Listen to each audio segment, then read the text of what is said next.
شبی پیش شهرزاد در برابر پدرش ایستاد، دختری که می‌دانست قدم در راه مرگ می‌گذارد، اما دلش از امید خالی نبود.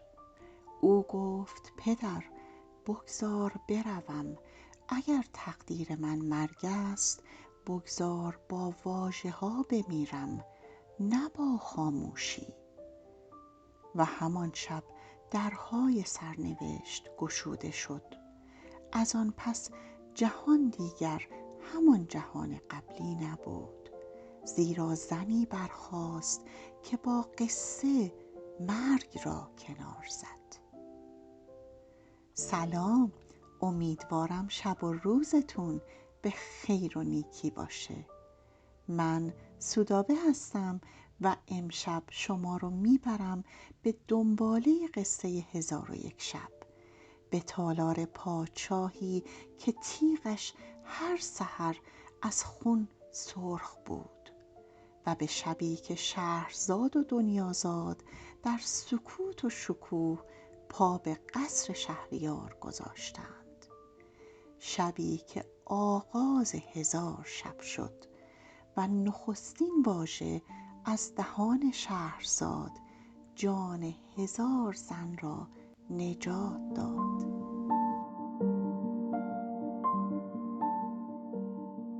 سپیده هنوز سر نزده بود که شهرزاد به همراه پدرش و دنیازاد از خانه بیرون آمد. لباس سپید و ساده بر تن داشت و پارچه یشمی بر دوش. پدرش وزیر گام به گام در کنارش می آمد و دنیازاد خواهر کوچک او آرام دستش را گرفته بود. شهرزاد گفت: خواهرم، امشب مرا یار باش که می ترسم صدایم در میان دیوارهای قصر گم شود. دنیازاد لبخند زد و گفت: اگر صدایت گم شود من تکرارش می کنم. چون به دروازه قصر رسیدند، سربازان صف کشیده بودند. وزیر گفت: اینک دخترم، پاره تنم، شهرزاد من که ملک امر فرمودند را آورده ام. درهای سنگی گشوده شد و نسیم سحرگاهی تالار قصر را پر کرد. قصر در نور مشعل‌ها می درخشید. پله‌های بلورین، فرش‌های شرقی، پرده‌های سرخ و در انتها تختی بلند که شهریار شاه بیخواب بر آن نشسته بود. چشمانش بی فروغ و بی احساس، چون آینه‌ای که در آن هیچ انعکاسی نیست. شهرزاد پیش رفت، آرام و استوار. دنیازاد در چند قدمی ایستاد. شاه گفت: تو دختر وزیر هستی؟ شهرزاد سر فرود آورد و گفت: آری ای ملک جوانبخت، من شهرزادم، آمده ام تا فرمان را به جای آورم. شاه گفت: می‌دانی که بامداد فردا خونت ریخته می شود؟ شهرزاد گفت: می‌دانم، ولی پیش از آن اگر اجازه فرمایی امشب را با قصه‌ای به سحر رسانم. شاه اندکی نگریست و گفت: گمان می‌کنی با سخن تیغ را می‌توان بازداشت؟ شهرزاد گفت: تیغ شاید، اما دل را چرا نه؟ شاه تبسمی اندک کرد، تبسمی که در آن نه خنده بود و نه خشم. سپس گفت: باشد، اما پیش از آن چه می‌خواهی؟ شهرزاد گفت: خواهرم دنیازاد، اجازه دهید امشب کنارم بماند تا در این آخرین شب دلم از او جدا نباشد. شاه گفت باشد، بماند. شهرزاد و دنیازاد به حجره‌ای رفتند که پرده‌های حریر از سقف آویخته بود. نور شمع بر چهره دو خواهر افتاده بود و صدای نفس‌های نگهبانان در بیرون شنیده می‌شد. دنیازاد گفت خواهرم، می‌ترسم اگر سپیده فردا بدمد دیگر تو را نبینم. شهرزاد گفت نترس، هنوز سحر نیامده و من از هر لحظه 1000 واژه ساخته‌ام. اگر بگذارند بگویم تا 1000 شب خواهم گفت. چون شب فرا رسید و قصر در خواب فرو رفت، دنیازاد گفت ای خواهر، اگر پادشاه اجازه دهد از آن داستان‌هایی که می‌دانی یکی بگو تا شب را خوشتر بگذرانیم. شهرزاد نگاه به شهریار کرد که بر بستر دراز کشیده بود. شاه گفت طبق قرارمان اگر سخنت مرا نیارامد پیش از سپیده فرمان خواهم داد که سرت را ببرند. شهرزاد سر فرود آورد و گفت پادشاها گوش ده که آنچه میگویم قصه است از روزگاران کهن. و چنین آغاز شد 1001 شب.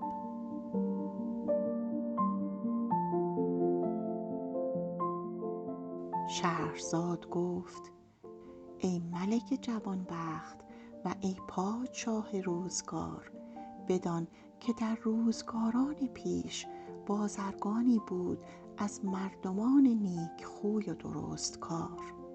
روزی از روزها بر اسب خود نشست و آهنگ سفر کرد. هر سال برای تجارت از شهری به شهری می رفت و رزق خویش از راه سفر و داد و ستد به دست می آورد. روزی از روزها در حالی که آفتاب نیمه روز بر دشت می تابید از شهری بیرون رفت تا به ناحیه‌ای سفر کند.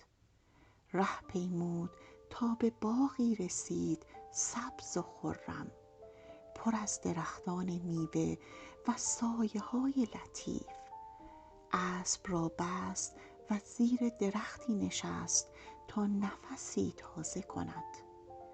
از توشه‌دان خویش چند دانه خرما برگرفت و چون خورد هسته‌ای از دست رها شد و به دوری افتاد. ناگاه از دل خاک دیوی پدیدار گشت، تنش چون کوه، چهره‌اش چون آتش و چشمانش همچون شراره‌های شب. دیو فریاد برآورد ای انسان برخیز که مرا کشتی. بازرگان از ترس لرزید و گفت ای دیو، من خطایی نکردم، چگونه تو را کشته‌ام؟ دیو گفت هسته خرمایی که افکندی بر سینه فرزند من خورد و او را کشت. اکنون باید به جای او جان بسپاری. بازرگان به زاری افتاد و گفت ای دیو قهار، من نادانستم، بگذار به خانه بازگردم تا وصیت خویش کنم، بدهی‌هایم بپردازم و زن و فرزندم را وداع گویم. سوگند می‌خورم که سال دیگر همین روز و همین ساعت بازگردم و خود را به تو بسپارم. دیو گفت سوگند یاد کردی و من بازوانم از خون خسته است. برو، اما اگر در وعده دروغ گویی زمین و آسمان بر تو گواه خواهد بود. بازرگان گفت به خدای بزرگ سوگند باز خواهم گشت. و دیو ناپدید شد، چنان که گویی هرگز نبوده است. بازرگان دلنگران بازگشت، وصیت کرد، بدهی‌ها پرداخت و روزها را با بیم و امید گذراند. چون سال به پایان رسید، آن روز شوم باز آمد. دوستان گفتند دیوانه‌ای، چرا می روی؟ دیوان پیمان نمی دانند. بازرگان گفت مرد را قولی است چون جان، و اگر پیمان بشکند دیگر مرد نیست. و بار سفر بست و به سوی باغ روان شد. چون به باغ رسید نشست و در انتظار دیو ماند. دلش می تپید و اشک در چشم داشت. در همین هنگام پیرمردی را دید که بزغاله‌ای بر دوش دارد. پیرمرد گفت ای برادر، چرا چهره‌ات چنین پژمرده است؟ بازرگان داستان خود باز گفت. پیرمرد آهی کشید و گفت به راستی که وفای تو در میان مردمان کم نظیر است. بگذار من نیز بمانم تا ببینم چه خواهد شد. و هنوز سخن به پایان نرسیده بود که ناگاه زمین بلرزید و دیو پدیدار شد. پیرمرد و بازرگان لرزیدند. دیو فریاد زد ای بازرگان، به وعده آمدی؟ بازرگان گفت آری، به عهد خویش وفا کردم. دیو خندید خنده‌ای که زمین از صدایش لرزید. چون خواست که بازرگان را بکشد، پیرمرد پیش رفت و گفت ای دیو، صبر کن. پیش از آن که خون این مرد بریزی، داستان مرا بشنو. اگر حکایت من از حکایت او شگفت‌تر بود، بخشش او را از تو خواهم خواست. دیو گفت اگر چنین است بگو. و پیرمرد گفت ای دیو، من قصه‌ای دارم از بزغاله‌ای که بر دوشم می‌بینی. روزگاری همسری داشتم که چون گل زیبا بود و چون خار زهراگین.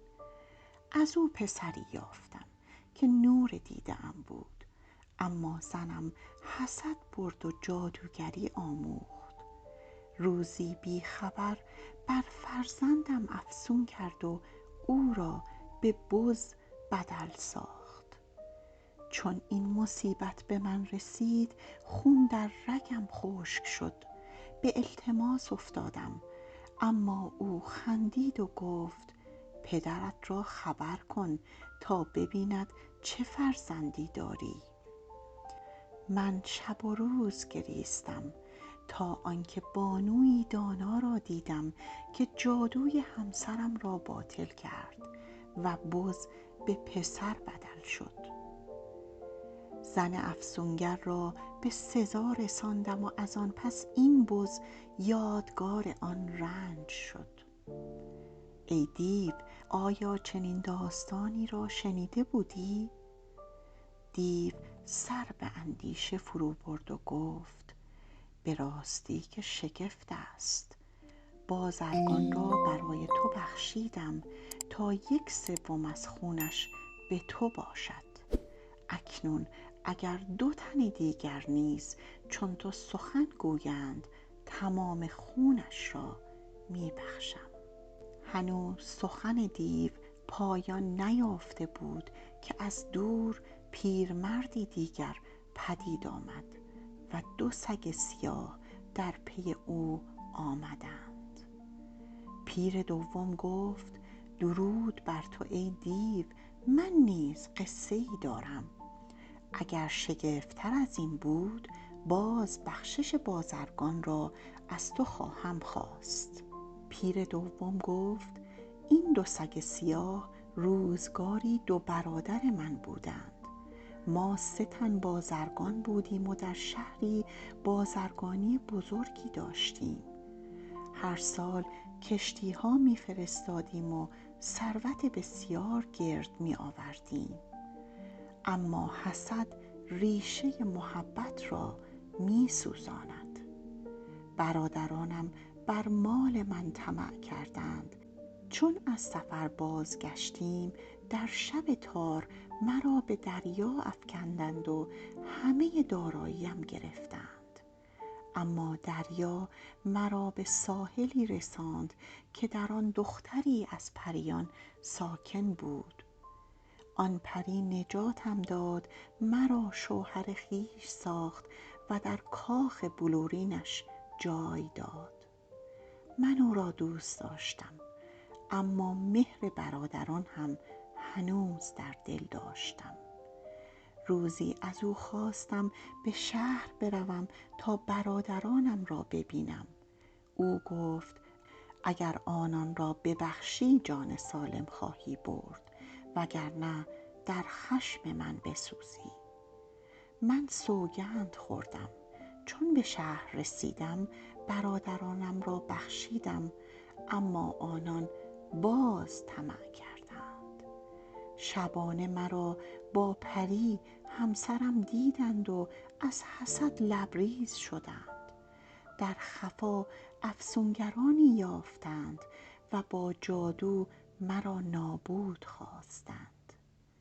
پری خشمگین شد و گفت: این دو را به سگ بدل می کنم تا 10 سال بگریند و بدانند خیانت چه می کند. اکنون 10 سال گذشته و من با آنان می گردم تا شاید بخشوده شوند.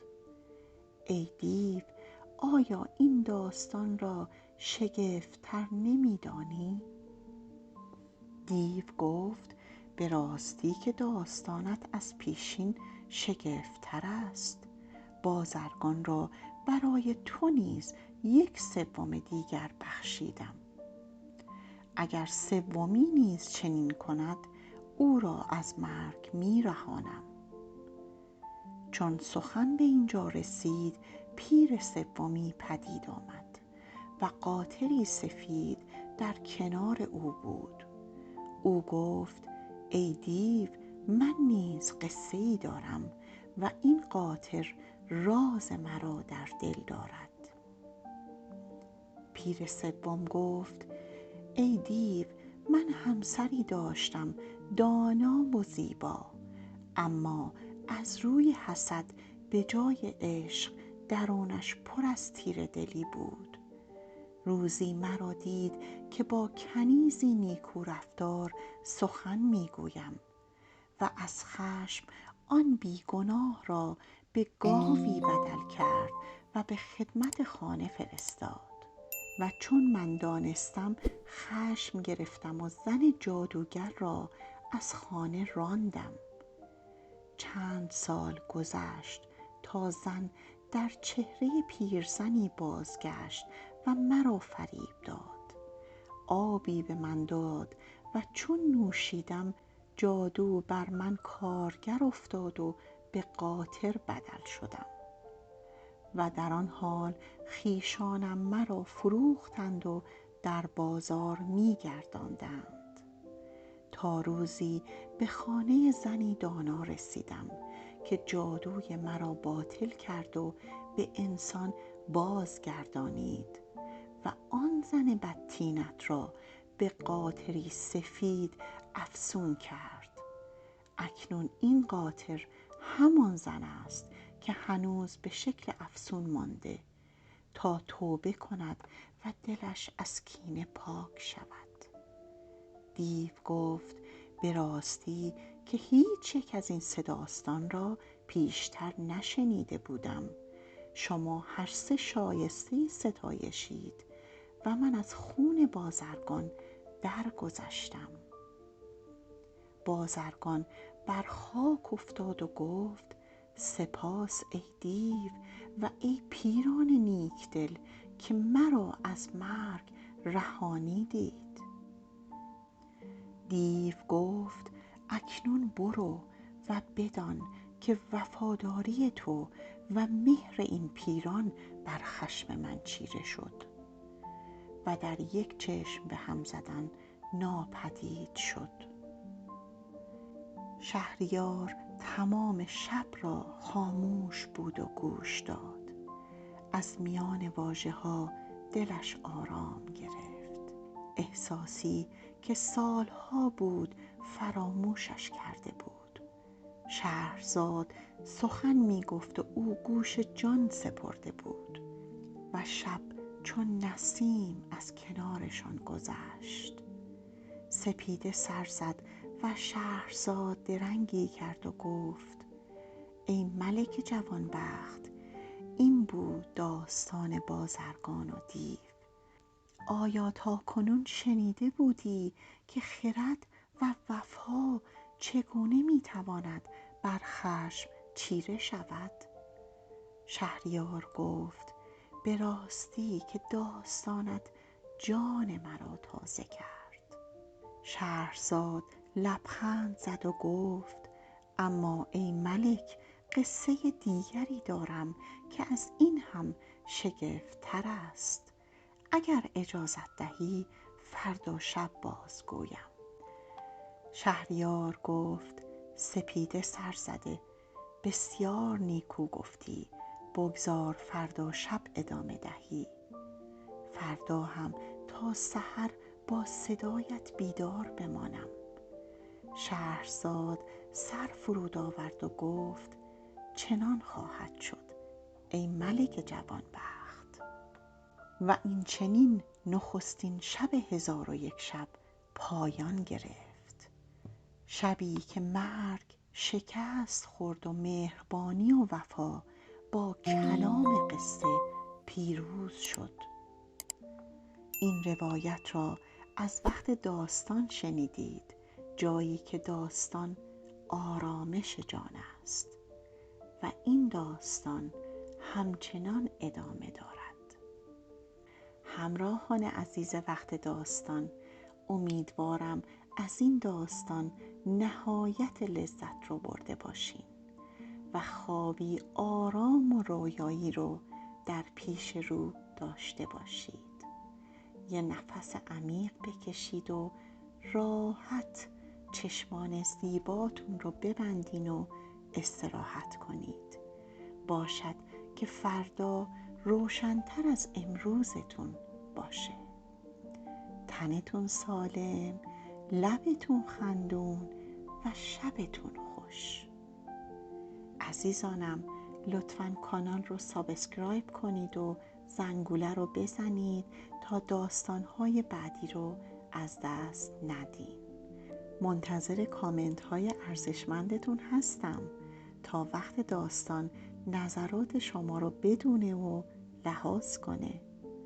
عزیزانم وقت داستان علاوه بر پلیلیست داستان‌های 1001 شب، پلیلیست سعدی شیرین سخن و کلیله و دمنه و ضرب المثل ها رو هم داره. ببینید و برای دوستانتون هم ارسال کنید.